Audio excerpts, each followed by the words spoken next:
Start చేద్దాం. తగలబెట్టండి sir Niranjan గారు. నాకేం అర్థం కావట్లేదు. నాకు డబ్బులు ఉన్నాయని అందరూ అనుకుంటురా, లేకపోతే నాకు నిజంగానే ఉన్నాయా? వారానికి ఒకడు ఊళ్ళో నుంచి ఫోన్ చేసి ఒక 50,000 వడ్డీకి, 1,00,000 రూపాయల వడ్డీకి అంటారు. మరి ఆ లెక్కను చూసుకుంటే నా పిల్లగాల ఫీజుకి, రెంట్ కి, కరెంటు బిల్లుకి నేనెందుకు ఇబ్బంది పడుతున్నా? ఈ సిటీ బతుకులు ఉండటానికి తినడానికి బతకడమే గగనం. ఒకప్పుడు ఎకరాల ఆస్తులు సంపాదించారంటే వాళ్ళు సిటీకి రాలేదు కాబట్టి సంపాదించారు. సాలీసాలను చదువులు చదివి ఎటుగా ఉద్యోగాలు చేసుకుంటా సాగకుండా బతుకుతున్నాం అంతే. జనానికి ఇది అర్థం కాక సిటీలో ఉన్నోడు కాడ కోట్లు ఉంటాయి అనుకుంటారు. మీరు ఇచ్చేది ఇస్తున్నారైతే మింగేది జావున్నారు. ఇవాళ రేపు అంత ప్యాషన్ అయిపోయింది.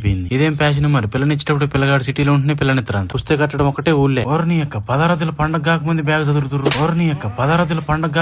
చదువుతురు. పెళ్లి కాకముందేమో జీవితం అంటే ఏందో అర్థం కాదు. అర్థమయ్యే టయానికి చేతిలో ఒక్క అవకాశం లేకుండా చేతిలో అవకాశాలు ఉన్నప్పుడు చేయడానికి మనకు శాతగా. ఇప్పుడు తీరా వెనక్కి తిరిగి ముందు చూసేసరికి ఇద్దరు పిల్లగాలు. ఇప్పుడు పిల్లగాలను చదవాలంటే ఈ పనే చేస్తా అంటే కలవదు, ఏదో ఒక పని చేయాలి. ఈ సిటీలలో బతికేదే రెంట్లు, కరెంటు బిల్లు, పాల బిల్లు కట్టడం. అందుకే అన్నారా అప్పట్లో పెద్దోళ్ళు దీపం ఉన్నప్పుడు ఇల్లు చక్క పెట్టుకోవాలి రయ్యా అని. అప్పుడు ఎందుకు